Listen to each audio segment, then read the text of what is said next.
and you're watching the stream, drinking something once again.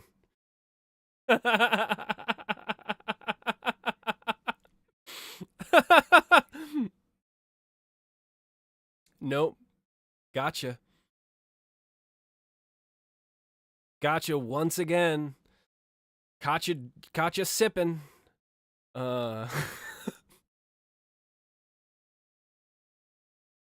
It got me sipping.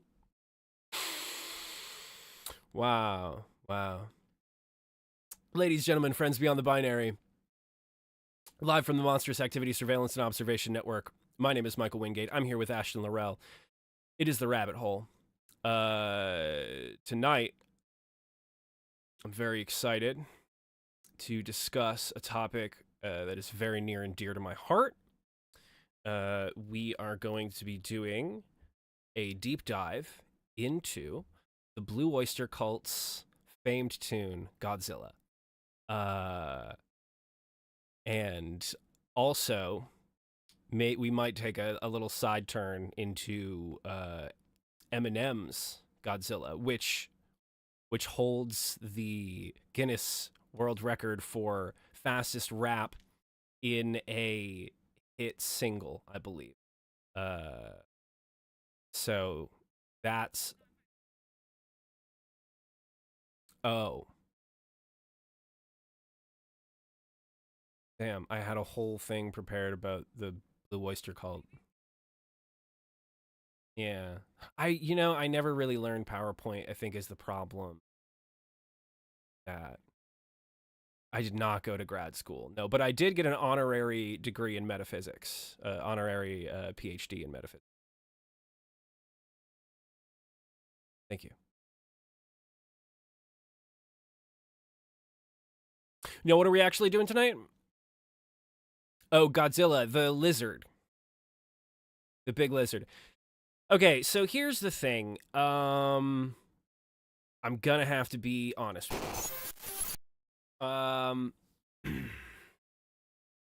I have never seen a Godzilla. But my 11-year-old nephew is maybe the biggest Godzilla fan on the face of the planet.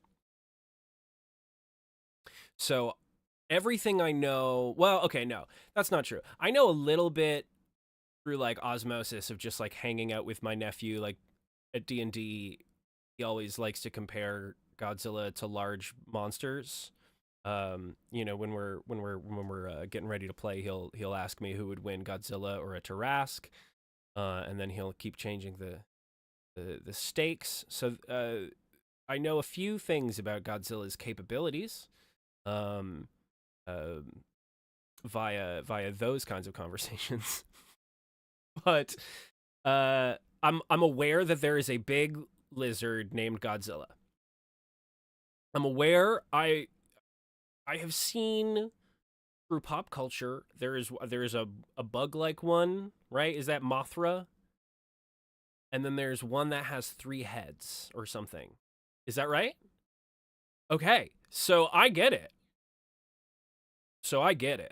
I know what we're doing here. Those are kaiju. And that's Pacific Rim. Yes.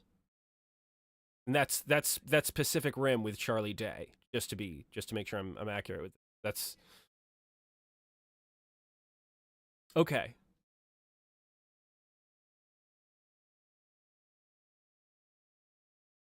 Okay.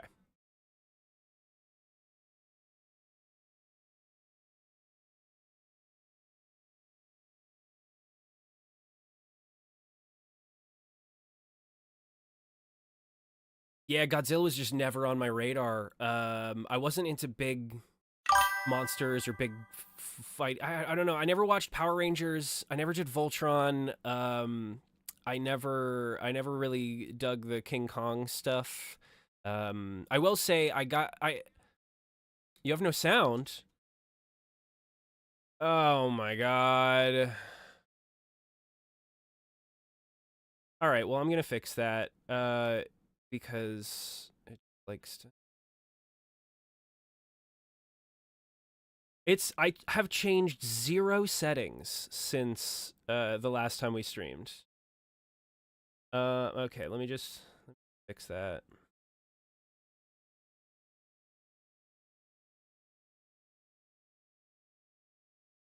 All right. What about now?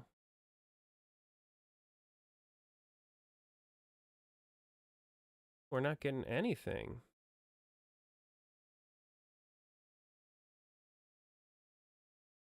Fun. Huh. Yeah, I'm not getting any audio from you. I hear you just fine. Huh. Yeah, you should be.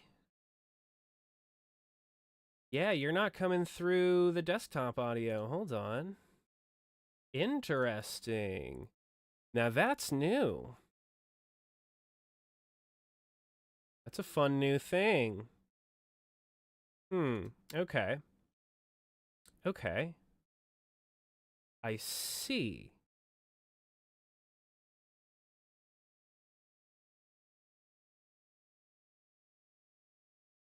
Yeah, go for it. What? Hello? Whoa, Yeah? whoa. Okay, hold on now. Hold on now. That's crazy. Did it get very loud? It got very like double speak for a second. Hold on. Oh no. Now, what happens if I say this and I do that? Hey, all right. Is that working? Is that working? It's looking like you're coming through. Okay, sick. Fantastic. That sounds great. I don't know. We fix it? Hey, all right, we Okay, fixed it. it does sound good. We're Okay. good. Okay. Okay. Keep that in the podcast. Keep that in. Yeah. That's fine. I mean, I'm not going to keep in all of the dead silence, but you know, that wouldn't be very enjoyable in an audio medium. Great. Anyway, where were we?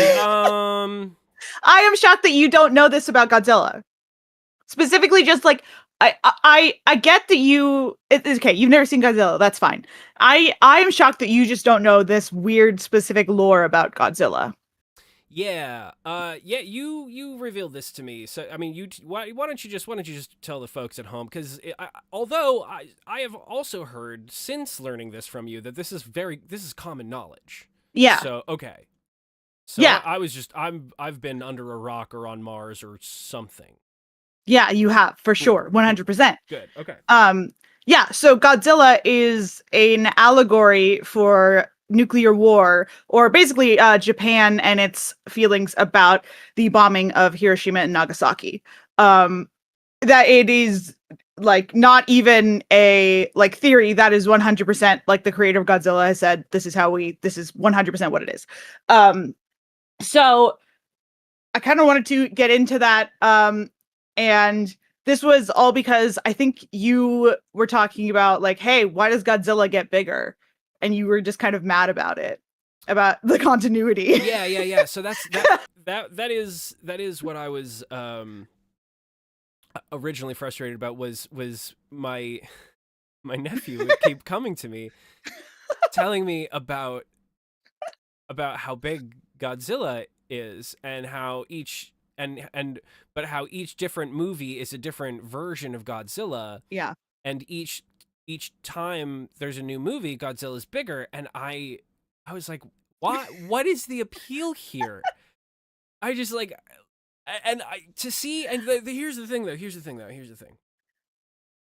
My nephew is a classic like nerd.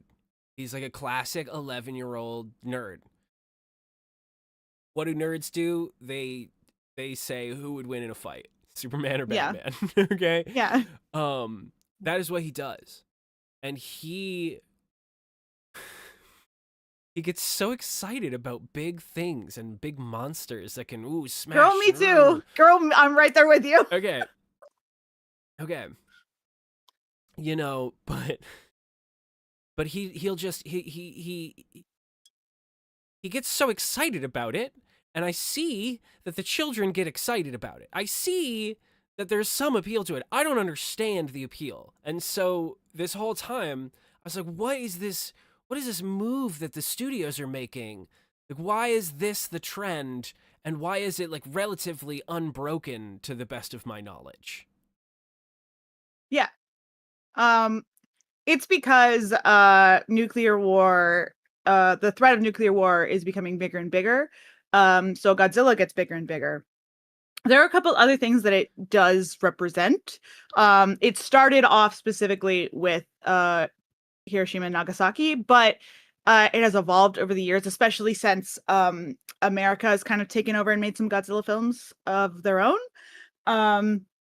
So it's That evolved. feels wrong to me. Oh yeah, for That- sure. that We'll feels talk about that too. Pretty wrong. Okay, I'm glad Yep. we're gonna get into that because Yep. I feel like there's some I'm gonna have some issues moving forward. Oh yeah, 100%. Yeah. Anyway. Cool.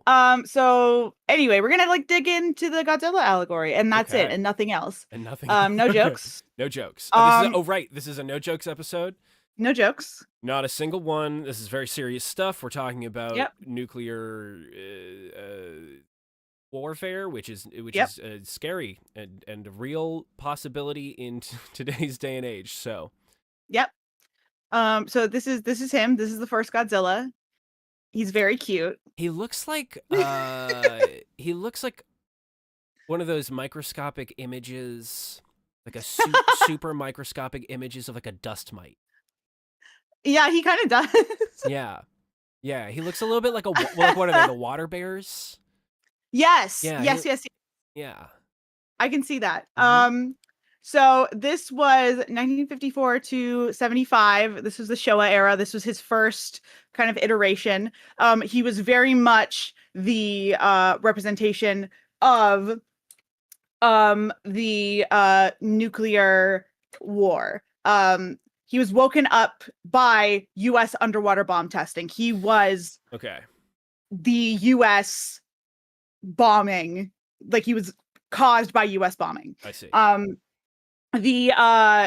The creator and like the designer of Godzilla and what he looked like modeled his scales and like the texture of his skin after like the radioactive scars on like the people who were a part of the bombing. This is so bleak. Right? Yeah, it's Oh my crazy. God. So this is the OG bad boy. This is the guy. He basically was just sleeping, and the US was doing bombing under the water and they woke him up. Okay. And it's like, hey man, I too would go wild if this happened to me. Hmm? I would like, yeah. He basically has all the characteristics of if he were a nuclear bomb. I see. But he is a like moving creature. Yeah. So I do yeah. understand that he's not a Yes, bomb. got it. Yes. I get that So- he's a You lizard. get it? You get that? You get that? And Yeah, he's a big walks. lizard. It's a big Yes. lizard. Yes. I get Because it's not a metal. yes. Yeah. So the creator wanted it to he wanted it to be a large monster, wanted people to have the fear of it, but also wanted him to be a cannonball couldn't take this thing out. Like a normal monster, you shoot him with a cannonball, he's gone. Like he wanted him to have the durability of a bomb. I see. So that's kind of where Godzilla started. This Godzilla was 50 meters tall.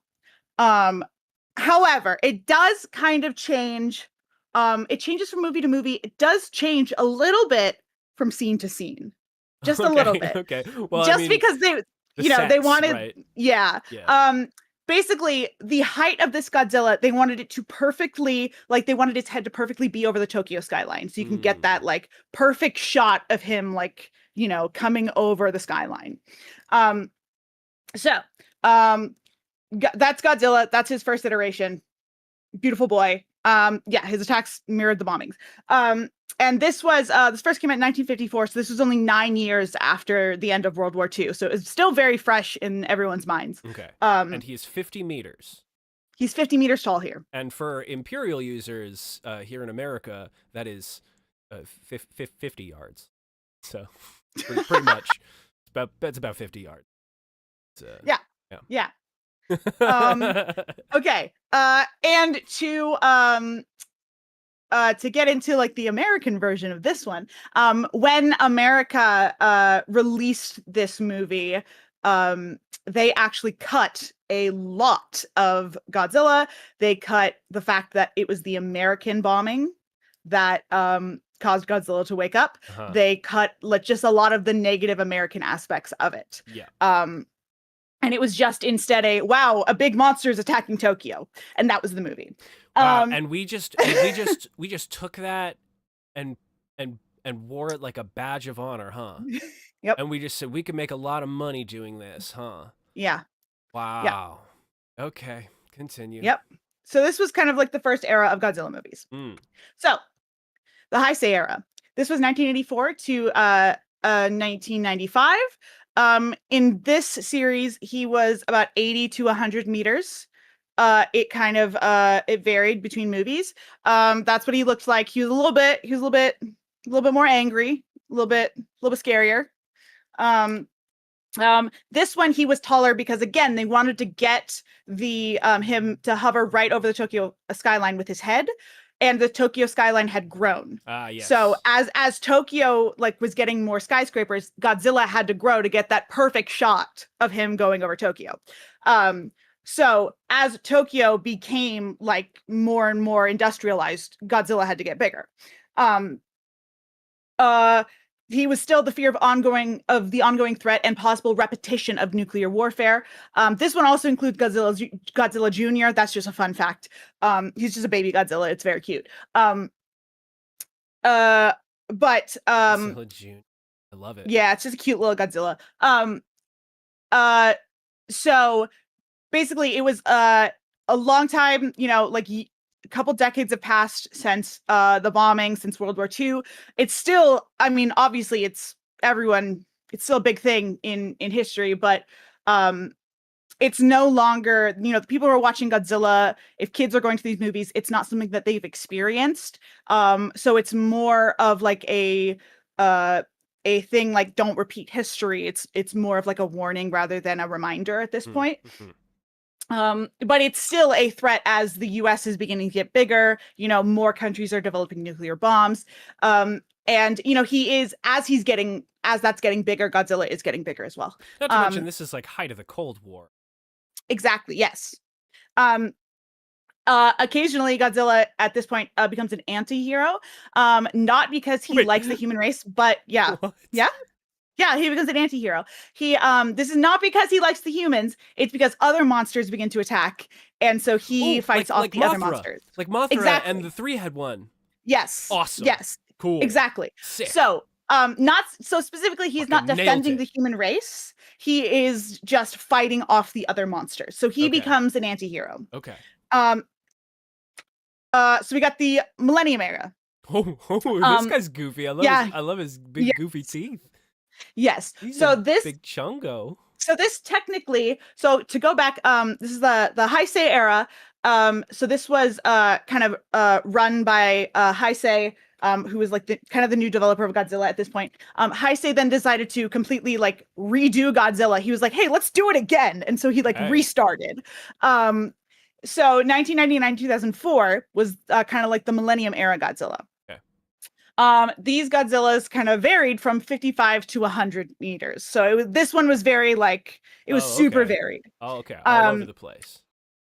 This one, Godzilla was not only like a man-made nuclear force, but he was described as like a literal force of nature. So he started to become like representation for natural disasters as well. I see. But also they wanted to like focus on the human contributions of the creation of Godzilla. Like one thing they really said was Godzilla exists in us. Like we caused Godzilla. Like they really wanted to focus on the fact that like human beings created Godzilla. See. Because of our and avarice and greed and pollution. Yes. Yeah, no, I got it. Yeah. They also really focused on it was the rising power and threat of America. They still, yes, it was natural disasters and yes, it was nuclear warfare, but it represented just the rising threat of America as a whole, not just nuclear war. It was just America. Yeah, that's a huh. That sounds familiar. Hmm. So, Oh, I can't right, yeah. can't quite place it. I don't know. Yeah. Tip of my tongue. Huh. Yeah. Yeah. Yeah, Anyway. so that's fun. So the Monsterverse, which is 2014 to Oh, now. to now. Yeah, to now.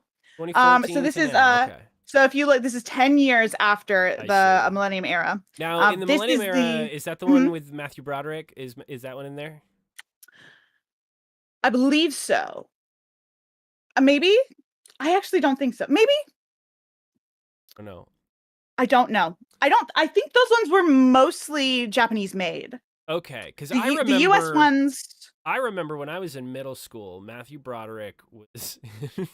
I remember when I was in middle school, Broadway legend Matthew Broderick was in some Godzilla movie, and there were eggs. I remember there were eggs, I and think that was the Millennium Era. I know this because I know this because this movie used to play on FX all the time.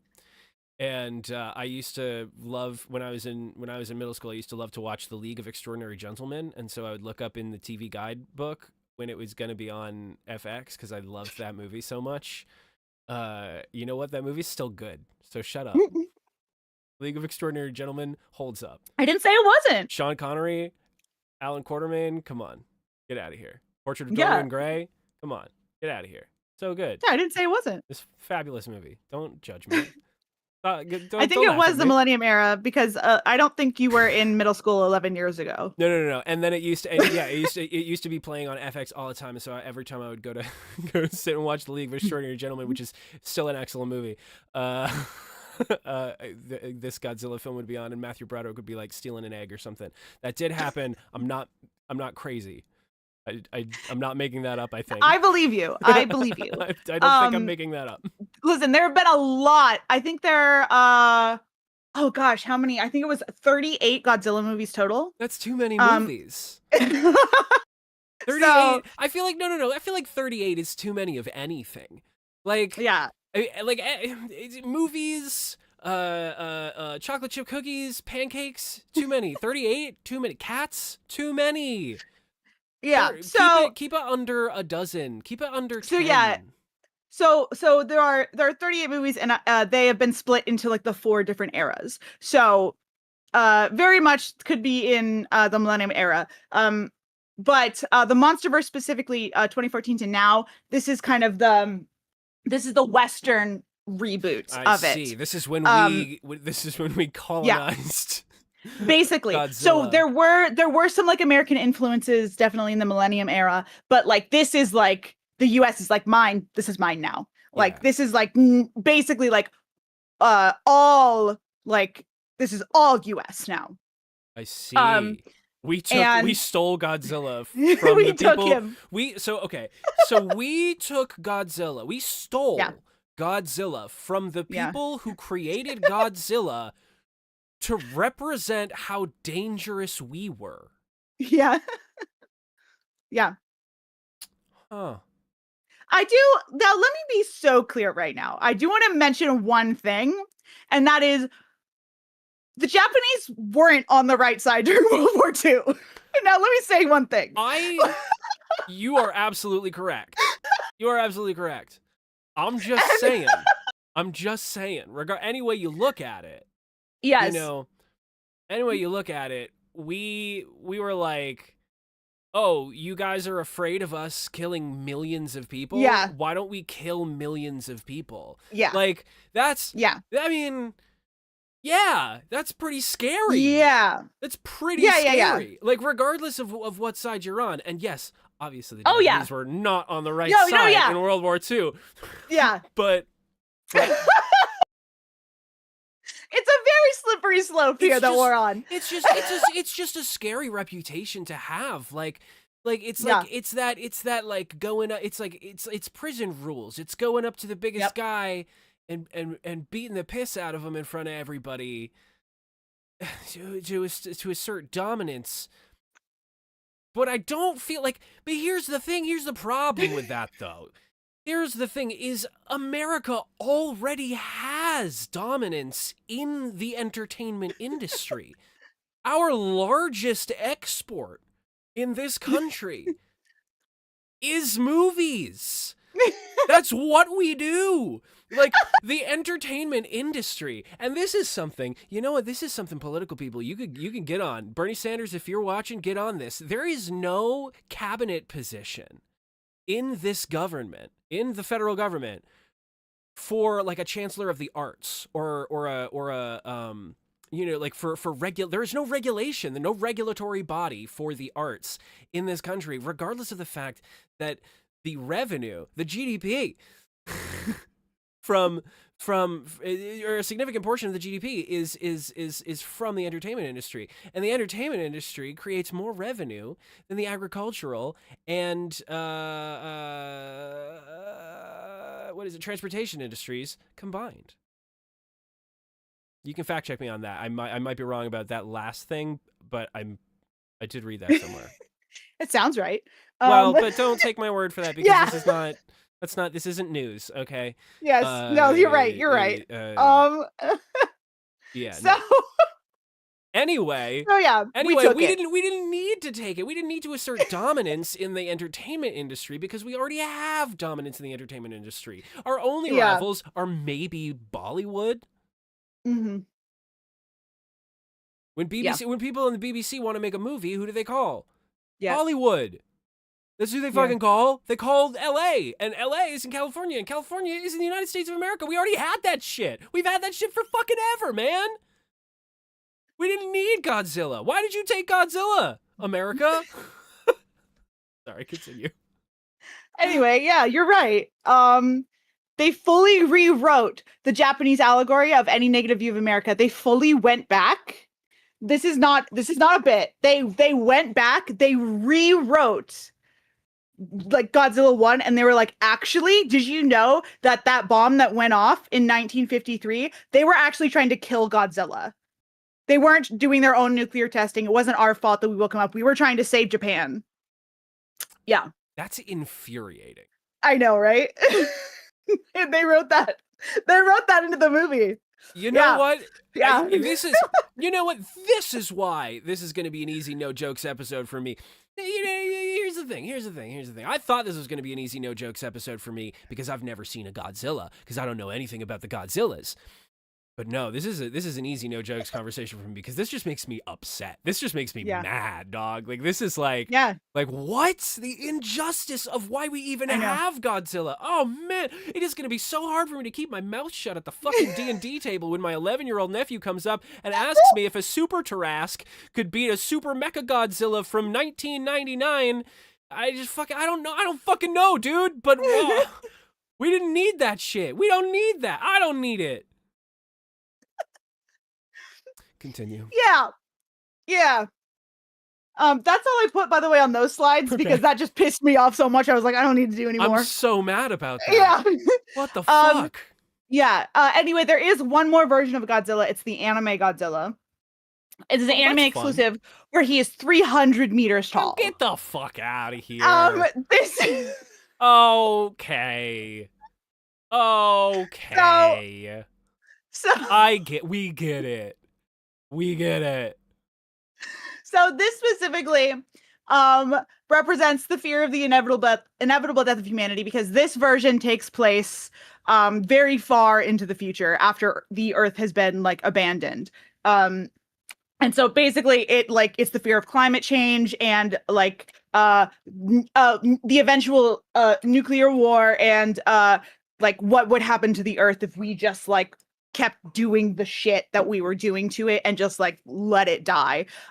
Like basically, like Godzilla had unlimited access to the radiation that we created, and then we just all fucked off, and Godzilla just had the chance to like do whatever and just grow, and so he got up to 300 meters. Well, I mean, you know what, given all of that information, that is probably an appropriate size for this Godzilla. Yeah, so that one we get. Jesus Christ. So there he is compared to all the other. Yeah. What was the little one? Is that Kid Godzilla? That I believe that is Godzilla Jr. Yes. So these are all of the Kid different sizes, Godzilla. different Godzillas. Yeah. So these you could see the big differences between all the different sizes of Godzillas here. All of them, we all, different Godzillas, but all one, And he's all one. jacked. He's jacked, That right? dude has been hitting the gym. I know. God, even Yeah. his tail is jacked. Yeah. What the fuck? Yeah. What the So, fuck? I said we are going to discuss kaijus. Okay. He is a kaiju. So kaiju translates from Japanese into strange beast. But specifically it refers to a giant strange beast. Godzilla is the most famous kaiju. He is kind of like the baseline that we judge kaijus by. But the other examples of kaijus are like King Kong, Yes. Mothra, Yes. Ghidorah. That is the three-headed one that you were okay. thinking of. Paul Bunyan. Yeah. Actually? Yes, Paul Bunyan's a kaiju. Yeah, Paul Bunyan. Paul 100%. Bunyan is an American kaiju. That is true. Megalon, the Midgard serpent, absolutely a kaiju. Oh yeah, absolutely, for sure. The colossal titan is a kaiju. Yeah. Fucking name some more. Let's go. You name Paul Bunyan. I got you on Paul Bunyan. Do you want name another one? Let's kaijus. go. Fucking. Are the things in Attack on Titan kaijus? So, I would say yeah. Well, the colossal titan definitely is because it's like a giant, like a huge fucking one. Oh, that's where the colossal titan is from. Yeah, I would say the smaller ones. I guess they kind of would be, but not. I wouldn't like. I don't think the smaller ones would be. I think the bigger one would be like the giant, huge, colossal one would be. So here's the thing. All of the baddies in Pacific Rim. Yeah, absolutely. The monster in Cloverfields. Yes, absolutely. Yes, 100%. Okay. Yeah, like that. So I got some. Yeah, this was you not got my it. genre. This is There not is my genre. yeah, no, exactly. There is one that you're forgetting though. There's a huge one that you're forgetting. Fluffy. I don't think that Fluffy would be one. I would say The Cerberus basilisk. might be one. Kerberos, you mean? Get your ass out of Harry Potter. We're not talking about that shit. Listen, I'm trying to. I'm thinking of big animals. Okay. Doesn't have to be an animal. It doesn't have to be an animal. Oh no. Just listen. You don't have to. You can let me know if you don't want to. Let me know if you want to. My brain hurts it's now. Okay. It's okay. Wait, so you said I'm missing one. There is one specific one that you are missing. Clifford the Big Red Dog. That is a kaiju, and it's a great one, but no. Okay. I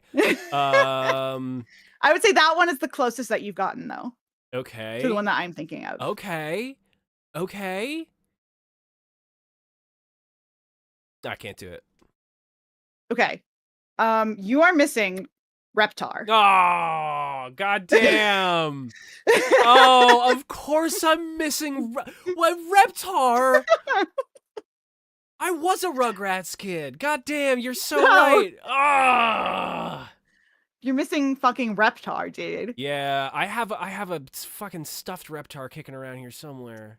So, Reptar, that's my childhood. Reptar, an obvious parody of Godzilla. Yes. Comparing their powers, okay? Godzilla's powers. He has atomic breath, physical prowess, durability. He has a healing factor. He's amphibious. He has energy absorption, and he has a nuclear pulse. Okay. Interesting. Reptar has fire breathing. He has super strength. He has extreme durability. Yeah. He has steel-like scales that can withstand like heat and gunfire. He has a powerful prehensile tail. Yep. He has the ability to pilot a spaceship. That's true. And he can also ice skate. Yes. So, yes, he can ice skate. So all of this stuff, like he's very, very similar to Godzilla. Okay, but I'm gonna be honest. Reptar seems like a better hang. I honestly would not disagree. Yeah, I feel like Reptar is a better hang. So I just made a list of fun Reptar facts for you. Amazing. I just thought I'd put this in there. Thank you. It's so. This episode is so fucking bleak. Okay, yeah. I just thought we needed this. Jesus Christ. Was once engaged to a human woman. The fun fact. He was engaged to a human woman at one point. So good for her. Good. He was canonically a dinosaur. He was a Tyrannosaurus Rex who was once a destructive force but became a hero after a young princess showed him kindness. And he now protects the world from other monsters. That was from the Reptar Paris show. Ah, yes. He's Rugrats in currently Paris. unemployed, He which is I found out. unemployed. I found that out on the Reptar wiki. That's awesome. It just says that He's unemployed. he's currently unemployed. He's yes, he's between, a mutated T-Rex. jobs, okay? He's between jobs. He's a mutated T-Rex who's taken 50,000 from like 50,000 years in the past, and he was dropped into modern day. Specifically, he was dropped into the year 2010. He's currently stuck on the moon. As of 2021. He's stuck on the moon. On the moon. Yeah, he was in a spaceship. Yeah. It crashed onto the moon. Yeah. And he's trying to get back. Well, that's why he's unemployed, Ashton. How many jobs do you think there are on the moon? So actually, come here. Are you about to tell me there's jobs on the moon, Ashton? Well, no. So what's interesting is that he currently, like, what he does on the moon is he is currently protecting the Earth from alien invasions. I see. But what's interesting is that he's unemployed, so he's not getting paid for that. He's doing that out of the kindness of his own heart. What a sweetheart. Right? What a sweetheart. Yeah, it's like really nice of him. Oh, I thought I was talking to him when I said sweet boy. So if Reptar is Godzilla in the Rugrats universe, Reptar has to be an allegory for something. In the Rugrats. Fuck off! That's where we're going with this? So I have a list of about 6 theories that I came up with that are the possible allegories. Zuko, please! This is so important. This is serious, Zuko. Zuko! So I have 6 theories that I think Reptar could be an allegory for. And this is not like specifically in the Rugrats universe. This is what I think the creators of Rugrats wanted Reptar to represent when they created him. Okay. So my first one, the destructive force of capitalism. Reptar is seen in Rugrats as the ultimate like thing that they are obsessed with. They are constantly he's now seen in commercials. My language, Ashton. Right. And not only that, we see, you just said you have like a Reptar plush, right? Like it translates into our universe. Wow. Like the Reptar bar, we have that. Like they release Reptar cereal. Like all of this stuff. Like it became like the thing that Rugrats was known for. Reptar is still like a huge staple. Like you can play as Reptar in like Nickelodeon All-Star Brawl. I play as Reptar. I'm a Reptar main. There's a Nickelodeon All-Star Brawl. Yeah, and let me know if you want to play it after this because I'm a fucking Reptar main and I'm fucking amazing at it. Wow. Yeah, it's great. Sick. I wish I was a Hugh Neutron main, but I'm really bad at Hugh. You could be Hugh Neutron? Yeah. Yeah. Wow. But yeah, so like Reptar, yeah, he's like the like capitalist. Like there is a Reptar land. Like he is the Mickey Mouse. Yes. Like he is the symbol of capitalism. Yep. And not only that, he is like destruction. You see him destroying things. Like it is the symbol of like capitalism destroying the planet. No, I see that. I like it. I like this angle. Like that is my first theory. Okay. That is now again, I have 6 of these theories. Technically 6.5. Okay. There's one of these that I think is the true one. Now, and here's the thing. I will enforce this first theory a little bit with some context from the show. Because Stu Pickles is a character that experiences in a visceral and relatable way the trials and tribulations of adulthood. Yes. He is constantly complaining about capitalism. Mm-hmm. He's constantly complaining about the way the world is. He's very sad and very tired. Stu's depressed as shit. I mean, this all, and it's all because of like the conditions of the modern world around him. Oh yeah. So I feel like this is not. I feel like your first theory here isn't unsubstantiated. Oh, yeah. Yeah. Okay. No, these all have like I didn't throw in random shit. You're not Like these all swinging have here. shit. This They is all like have, no. okay. All right. These all have a base. All right. So that's number one. My second Okay. one, the uncertainty of growing up. Okay. So Tommy and his friends immediately, the first moment that they all see Reptar, they are entranced by him. But they're also immediately aware that he is dangerous. Like Tommy sees him and goes, "I love this guy, but I'm terrified of this guy." Sure. Yeah. Of course.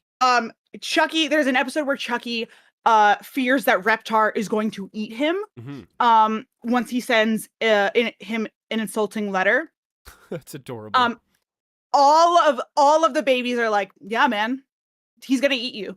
Yeah. I mean, Like they immediately they accept it. why wouldn't he? Like, yeah, they're like, "Yeah, you said like you insulted Reptar. That's what you get. Like Reptar's gonna fucking kill you." Obviously. Like Reptar can be nice, but Reptar can and will destroy you if you deserve it.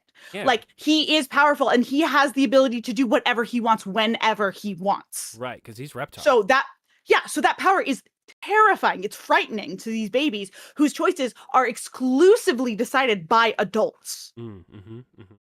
So Reptar is taken from the safety and familiarity of his time period. Within seconds, he's thrust into the year 2010. He's transformed into a radioactive kaiju and is forced to live alone in this terrifying world. I see. And he goes through puberty. That's puberty. Now, yeah. Now, here's the thing.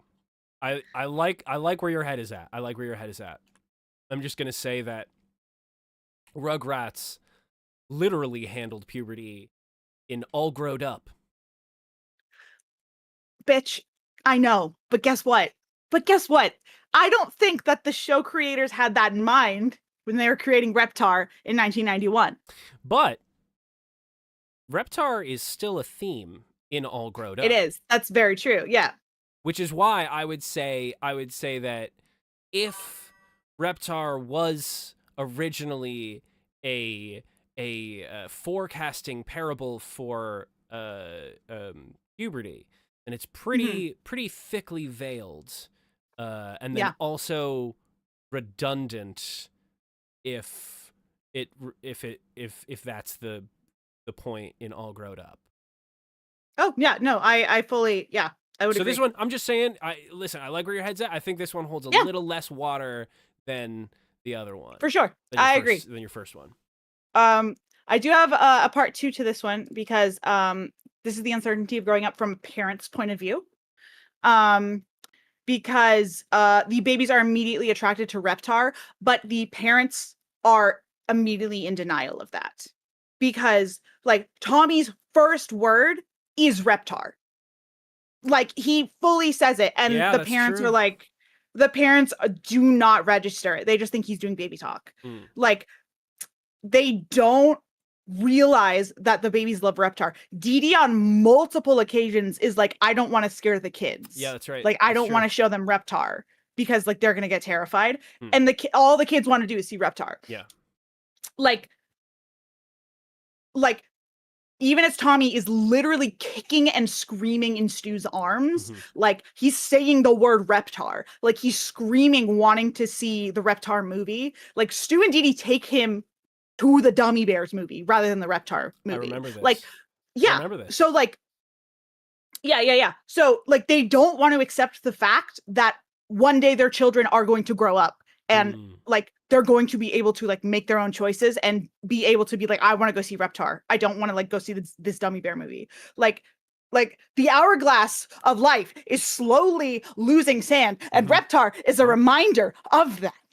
I think this is I think this interpretation is really artsy, and I think that I think this is the kind of choice that somebody really pretentious would make when making a kids show for Nickelodeon. I think that's like, if this is the case, then the creators and showrunners of Rugrats are the most pretentious fucks. No, you don't understand. Reptar symbolizes both puberty and the parents' fear of their children growing up, you see.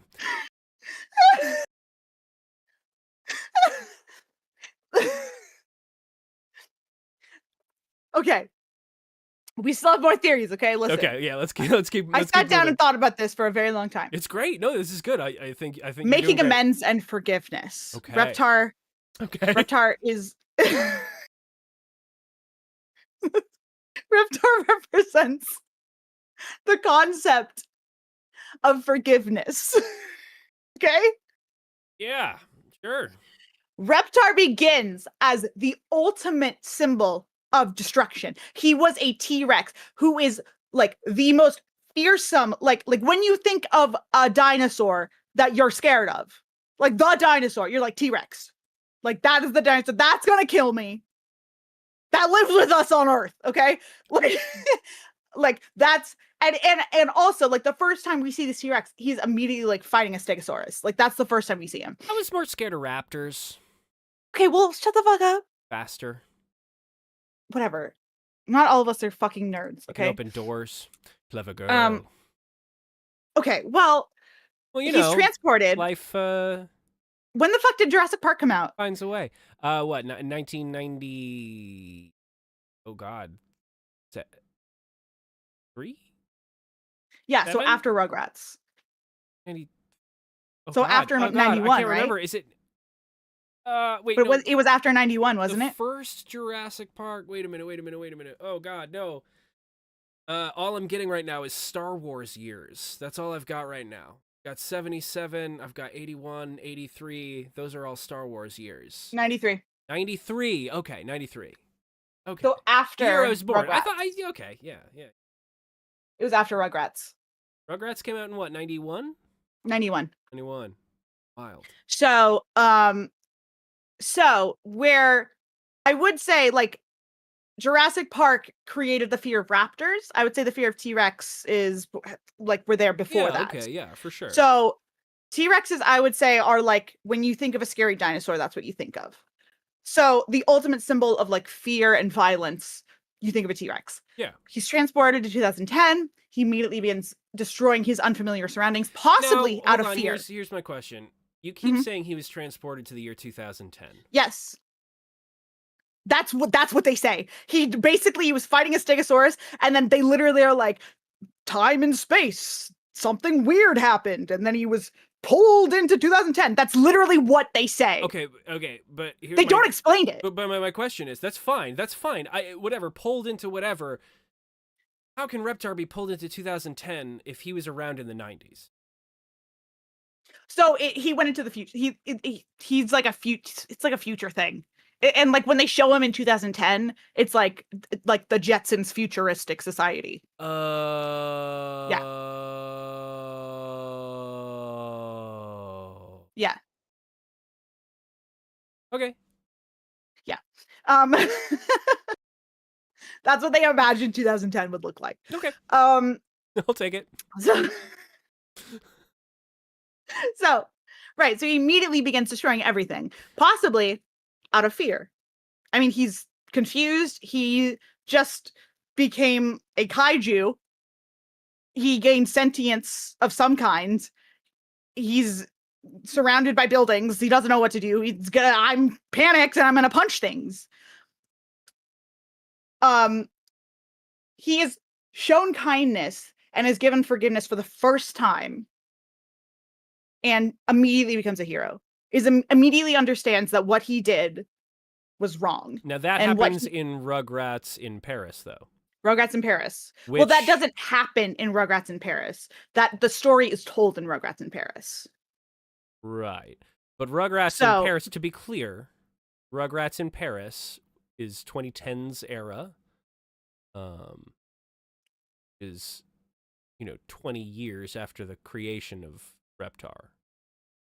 Right. Well, the story is told, but 20 years after the creation of Reptar. No. Wait, what are you saying? Hold on. I'm saying that Reptar has been in Rugrats since the very beginning. Mm-hmm. Yeah. Mm-hmm. And Rugrats in Paris was like 20 years into the serialization of Rugrats. Mm-hmm. Which means that I find it unlikely that this parable about Reptar and the notion of forgiveness was planned in 1991 and therefore is like the basis of the character and what it represents. I understand what you're saying now. I see. That's a very interesting take. I see. I would say he is very quickly established in Rugrats as a hero, though.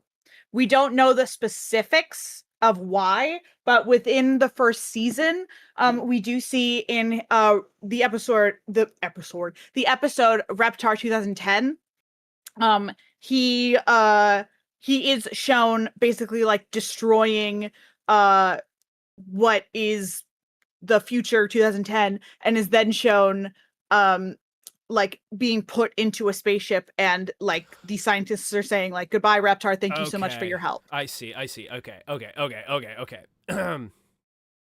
Then I can still see it. And Rugrats in Paris is just sort of like hitting you over the head. Yeah, kind of like filling in the blanks. I see. Okay, all right. Okay. I'm back on board here. You lost me, you reeled me back in.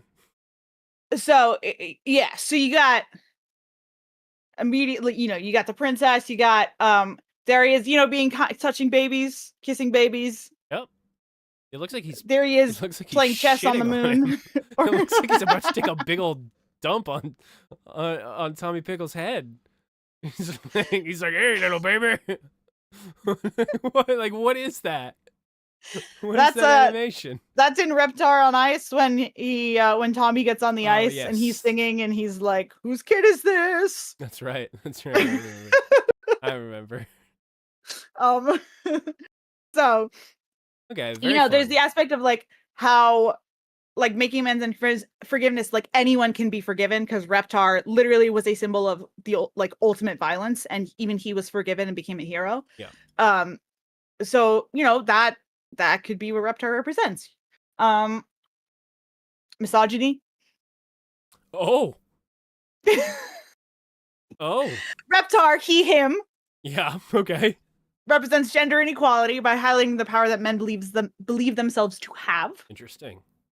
Reptar thrown into an unfamiliar situation, and his first instinct is to destroy. Yeah. Okay? He only knows how to seize power via others' fear. I see. Sounds like a man to me. Yeah. It isn't until he's shown kindness again, by what he considers to be a lesser being, a woman, the princess. Wow. That he begins to see where he went wrong. Wow. One could argue that Reptar didn't display any emotions other than anger before meeting that princess. Oh boy. Or, right? All the women that Reptar interacts with are normal-sized human women. Like, the woman that he is engaged to, that human woman, is just a regular woman. While he is a Godzilla-sized T-Rex, further emphasizing the fact that women fear men and view them as monsters. Yeah. I'd take the bear. That's an old reference now. Wow. But it's true. Yeah. Here's the thing. You're not wrong about any of this. You're not wrong about any of this. No. Huh. Yeah, let's move on. Globalization. An Mm. allegory for globalization, okay? The spread of Reptar See. worldwide. Reptar is shown to be universal, with fans ranging from America to Paris to Japan. He's a global superstar, this man. 1989 to 1991, the World Wide Web is released, okay? This is when Rugrats comes out. The world connects in ways we could never imagine before. Yeah. 1991, same year, Rugrats comes out. Mm. Reptar fever spreads, just like the internet. Takes over the world. No avoiding Reptar. He's commercialized, and it's endless. Okay, you see Reptar. You go anywhere, you see Reptar in the Rugrats universe. He has that sense of familiarity. You can go across the world. You can go to a different country, and you could see Reptar, and you could get that sense of, I know what this is. Yeah. This is familiar to me. This makes me feel comfort. I feel like I'm at home looking at Reptar here. Reptar reminds us that we as a society are all human, no matter our differences. Interesting.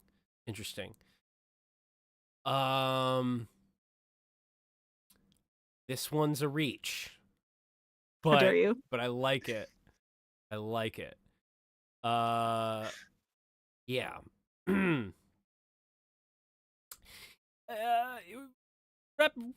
Reptar as globalization. I'm still, here's the thing though. I'm still really vibing with your original take. Mm-hmm. In that that Reptar is a metaphor for capitalism and evils of capitalism. Mm-hmm. And that makes a lot of sense in all of the discussions that are held around Reptar in the Rugrats universe. Things like discussions about the price of toys, movie tickets, all sorts of bits and bobs like that. Coupled with, the actual lines from Stu about what's going on in the world. I feel like that feels like the closest to, if there was an intention by the creators, the intention. Okay, well, don't say that yet because I have one more theory. I'm ready for it. And you did already touch on it at one point. It's the Cold War. Yeah. Reptar is a terrifying concept which causes no true physical harm. Yeah, okay. Though the babies do fear him as if he could. Mm-hmm. To them, Reptar is very real, and Reptar is a threat. Okay? Reptar is the threat. The constant and never-ending fear of Reptar is always there in the back of your mind. And how can one truly relax and enjoy their appy slices when there is, though, a possibility that Reptar will destroy everything you love? Okay? Yeah, appy slices are really hard to enjoy when there is a overwhelming gnawing at the back of your mind. Could destroy you at any minute. Yeah, no, that would. You are aware of Reptar. Yeah. Okay. Reptar knows, in theory, that the concept of you exists, but you are nothing but a number to Reptar. Yeah, that's terrifying. Reptar does not care about you. Mm-hmm. Even if you think the rampage of Reptar is over because of his change of heart, you still remember what it was like when he first arrived. You remember the terror you felt as he tore down buildings without a care in the world. Reptar is the Cold War. Reptar is the Cold War. Well, the timing's right. 1991. It was on the brain. Yeah. If Reptar is supposed to be a parody of Godzilla, who was an allegory for nuclear war and for what the Japanese went through during World War II, you would think that Reptar would be like a representation, would have a similar representation. They would want it to be very similar. If they were going through the Cold War at the time, you would think that that would be in the back of their mind the whole time. You know, I kind of dig it. You know, I kind of like this. I was ready to start shooting holes in this. But you know, life's too short. And Reptar might be the Cold War. Reptar is an allegory for the Cold War. And that is the sentence that I said that no one has ever uttered.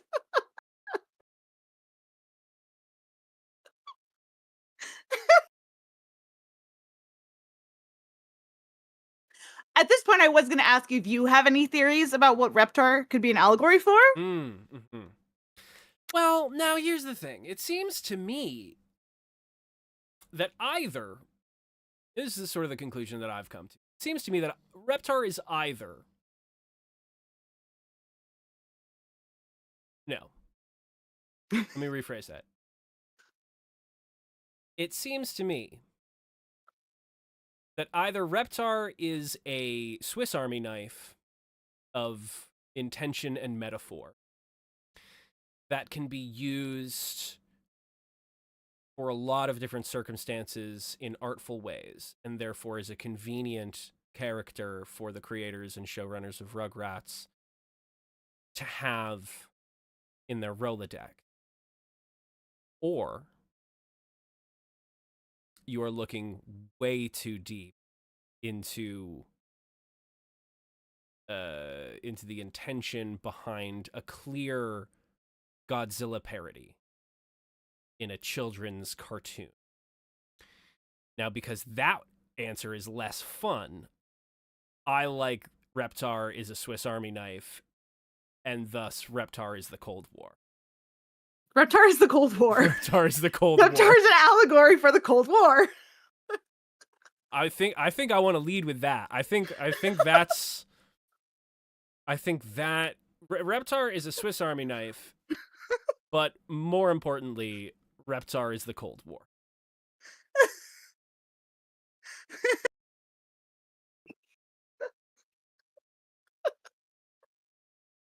Listen,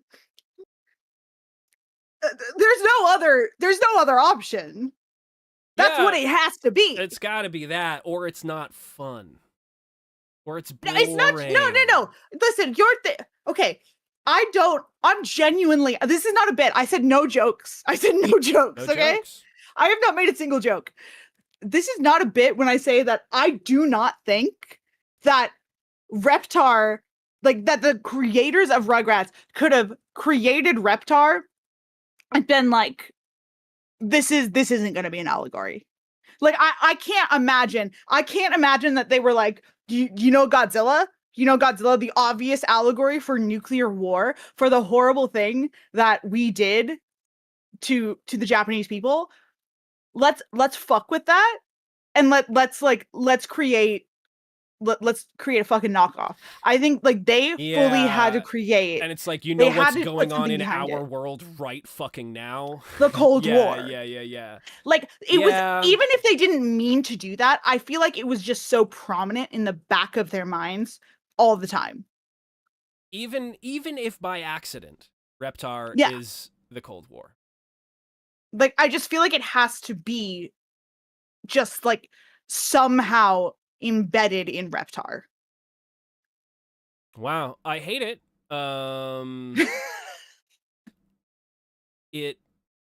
It's not fun. This has been very bleak. The first half, gentrification, cultural appropriation, and threat of nuclear war. Boy, bleak. Second half, Reptar is the Cold War. Huh. Well, that's something. Yes. That's something, folks. Wow. All right. Fine. All right. If there's anything we've learned today, it's that Reptar is an allegory for the Cold War. You could tell all your friends about it. You could tell everyone about it Tell because everyone it's about it. true. Tell everyone about it. That's my presentation. I think I deserve an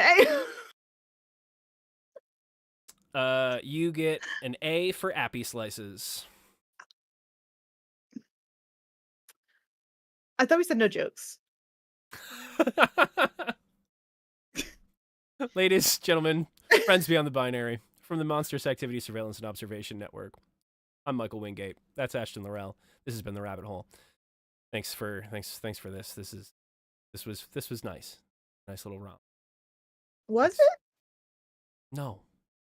it?